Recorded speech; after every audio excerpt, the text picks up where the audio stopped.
Good morning, ladies and gentlemen of the media, and welcome to another daily press brief for Monday, 5th March 2012. I am Sergeant Wayne Meister, Public Information Officer of the TTPS. I will now proceed to give you some information. I will start off with a report of larceny of the person. Around 2:45 p.m. on Saturday, 3rd March 2012, an 81-year-old woman of Enterprise, Shogunas, was walking along Charlotte Street, Port of Spain, when she was approached by a man who grabbed her handbag containing $442 and other personal items. She raised an alarm, and officers of the Port of Spain CID, who were on foot patrol in the area, went to her assistance and apprehended a 42-year-old man of Monrepo Road, Mova. The handbag was recovered, and the man was taken to the CID office, Port of Spain, where he was charged for the offense by Police Constable Pierre and will appear before a Port of Spain Magistrate Court today. In the Northern Division, during the period at 10 p.m. on Sunday, 4th March 2012 to 6 a.m. on Monday, 5th March 2012, an exercise was conducted in the Northern Division, spearheaded by Senior Superintendent David Abraham and supervised by Corporal Jack. A total of 33 persons were arrested for various offenses, including robberies, narcotics, and inquiries for other serious offenses. 40 warrants were executed, 21 first instance warrants, 13 affiliation warrants, 6 time allowed commitment warrants. And in the Southern Division, during the period 6 p.m. to 11 p.m. on Friday, 2nd March 2012, a road traffic and anti-crime exercise was conducted in the Southwestern Division under the supervision of Senior Superintendent Gilbert Ramsey and Sergeant Corey and Corporal Straker. 46 6-penalty tickets were issued for various violations, and 24 persons were arrested on outstanding warrants. And in relation to strike, we want to make a statement that we are aware that from time to time employees may have issues affecting their terms of employment, and they are guided by the statute as to how to treat with these issues. The police will not interfere in this regard. It is quite within an employer's right to withhold their labor. Our role as police officers at the strike site is to ensure that there is no breach of the peace. With respect to the present strike at TCL, no police officers was paid to be present at a TCL strike. Our presence there is to ensure that employees go about their business in a safe environment.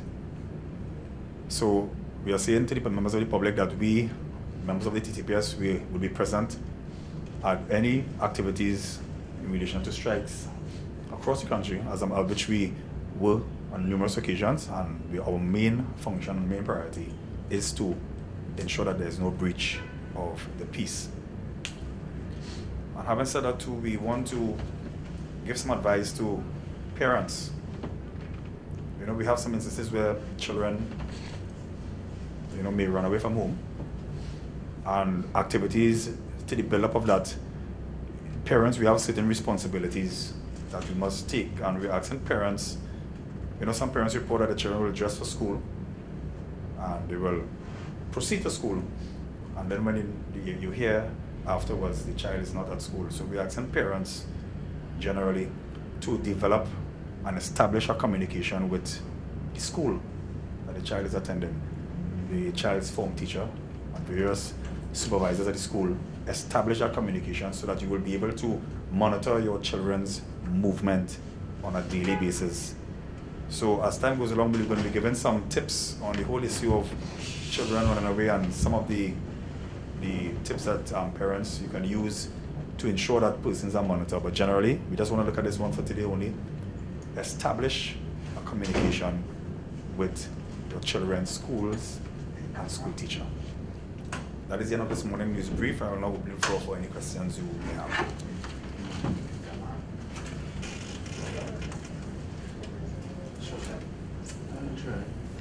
Good morning, sir. Good morning. Over the weekend, the police service has been bashed every which way for various reasons. And I'll start off small and work my way up. The first thing is the police uniform issue. It is said, well, the director, Ms. Liasan, sent out a press release yesterday, I believe it was, stating that 300 uniforms were purchased at a cost of $550,000. which is an equivalent of $1,833 per uniform for trainees at the police academy. Firstly, what is the new uniform, and how climate friendly is this new uniform? Because that was one of the things placed in the press release, that the uniforms are being changed because of the climate that we are in. And secondly, on that same issue, what's it cost presently for your uniform and other police officers' uniforms? This particular uniform? Yeah, well, police officer uniforms compared to the price that is quoted as by Ms. Lee Hassan. Right, well, I wouldn't want to say much on that matter. Ms. Hassan made a definite statement yesterday pertaining to the whole aspect of the uniform, and I wouldn't want to say much or anything else on that. She specifically stated exactly the whole issue with that uniform. But she made mention that it was climate friendly and these things. So what does climate friendly mean? Is it polyester? Is it silk? Is it cotton? Are we going to see police officers in short pants and straw hats? What is the new uniform that is climate friendly? Well, she indicated that it was going to be used for the trainees at the police academy. So that's the trainees at the academy are in an internal environment, so it should be best suited for them. Long sleeve, short sleeve? Short sleeve. Jeans, material, denim? Let's leave it as climate friendly. But you see, when you hear climate friendly, you're leaving it to speculation for members of the public, and we don't want to speculate. We want to have facts. So what do you mean by climate friendly, and how is it different from previous training uniforms and your uniform as well, both in terms of climate friendly and price? But what I can tell you is that in relation to my uniform, it's a heavy use of starch that we normally take to prepare this particular shirt I'm wearing here. That new particular shirt don't need the required amount of starch, or if any. That's all. So it's starch free. So that's the only thing I'll say on that. And the cost of your uniform? Oh, I can't say. You don't know, you wouldn't say? I wouldn't say. Why not? Because a statement was made on that already. Well, that was on the trainee's uniform. I'm talking about your uniform. No information was made on, not your specific uniform, but police officers, apart from the price mentioned uniforms. No, I won't comment on that. The Zenith aircraft has been, again, brought into the spotlight by the government and in some instance by the opposition over the weekend. It is said, or it was said, that the leasing of the aircraft was done, to use my word, illegally by the Commissioner of Police, as he does not have the required power to do such a thing. With that being said, what's the legality of the aircraft, or the leasing of the aircraft, rather? Well, again, I won't want to say anything much, because that statement was made by the Director of the Public Affairs in relation to the uniform, in relation to Mr. Gibbs' accreditation, in relation to the light aircraft. It was specifically stated on that newspaper report. So all is there, so I wouldn't comment. Well, it didn't say anything on Mr. Gibbs not being in a position to legally lease the aircraft. It just said that the aircraft will be used to do air surveillance, and you will see the feasibility of having this amongst the police service fleet for their crime fighting initiatives. It didn't say anything about the minister the commissioner not being in a position to acquire this because of the rank that he holds. Well, exactly that's what it stated was in relation to being leased, in relation to a trial run. That is all I'll say on this. But again, that's the question, that's the point I'm trying to make. How legal is this leasing, given that it was stated that the Commissioner of Police does not have the authority to do that? Well, as I said before, I'm not going to comment on that. Can you tell us who will be commenting, if not the public service unit? As I said before, a statement was made on that yesterday. So not on the question that I'm asking. It was made general, but not specifically the question that I'm asking now, which is something totally different. All right. Well, we'll have to get somebody to comment on that as we move along. Again, we see an increase in gang violence in the Diego Martin area. And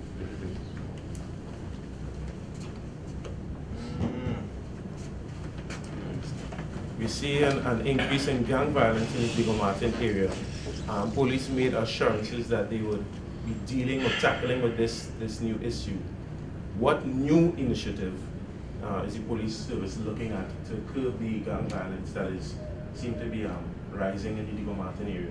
Well, just echoing the sentiments of the Deputy Commissioner Richardson, who indicated that our officers are working round the clock as we speak to bring these perpetrators to justice. As a matter of fact, 2 of the cases, an arrest is imminent in 2 of the matters right now.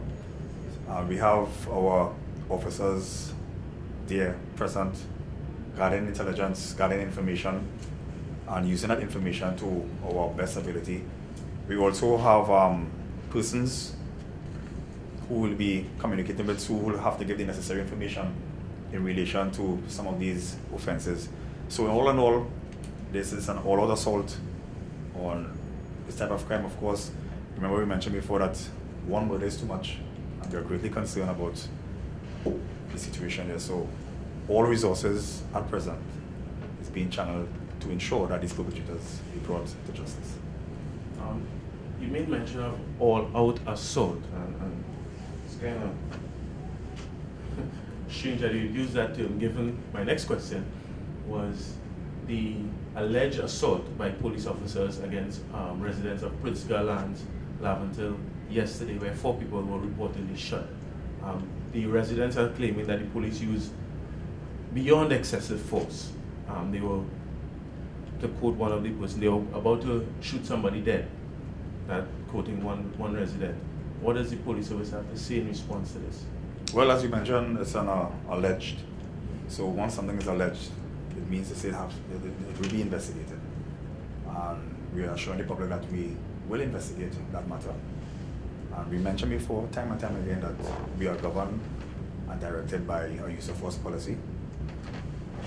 Our use of force policy will not support any excessive use of force, but an investigation has been launched into that. You made mention of 2 arrests. Well, arrests will be imminent in 2 of the murders in Diego Martin. Which 2? I can't say right now, but based on the information we receive, 2 of them. Is the one involving the police officer's son one of the 2? No, I cannot really release that information. And my last 2 questions. The police commissioner seems to be under some sort of political pressure. Is this having any form of effect on his ability or his leadership, his policing skills, so much so that he's contemplating giving it all up and heading back home? Well, I cannot speak on behalf of the commission in relation to that. That's something personal, so I cannot give my opinion. But I'm sure he would have spoken to you from time to time, and you would have some sort of relationship with him being the spokesperson for the police service. Is he under that amount of political pressure? Well, of course, if we normally meet each other in the elevator, he will tell me that I'm doing a good job. And I reply to him and say, you're also doing a good job, so keep up the good work. And we are here to support you in your endeavors. But is he under political pressure? Well, I can't say he's under political pressure.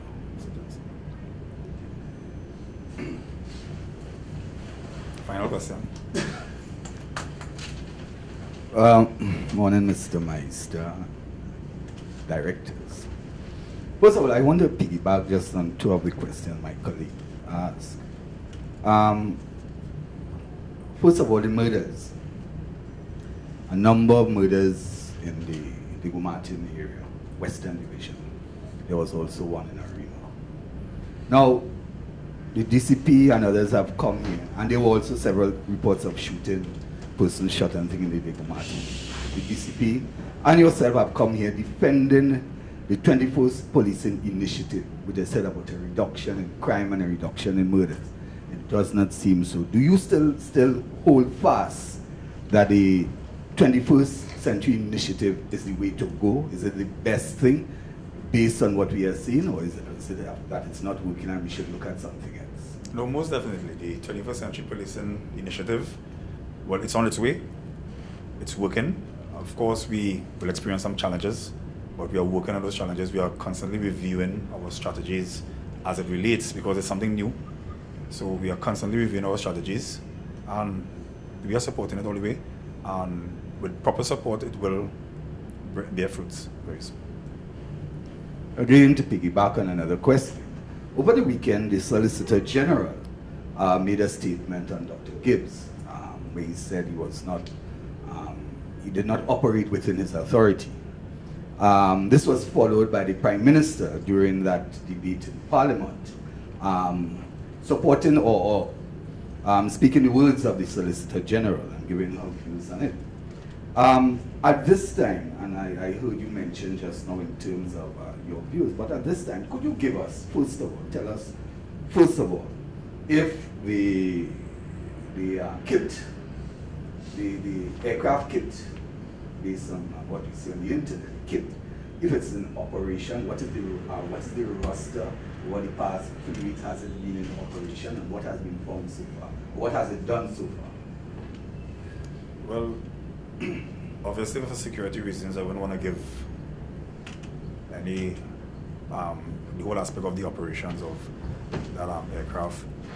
However, I know for Carnival, during the Carnival period, Monday and Tuesday it was used during the course of the day. And it will be used, as mentioned before, Ms. Asang made a statement that it was, we leased that particular aircraft, and it's on a trial basis. We are testing it out to see what was the whole feasibility of keeping it. And it's part of our crime fighting initiative. So I just want to find out, I hope it's not like the blimp that we did for 2 days and it's done. Is it in operation at this time or regularly, every week, every weekend? I don't even want to know where and what it's doing. Is it in operation? It's in operation. And my next question. 2 years ago,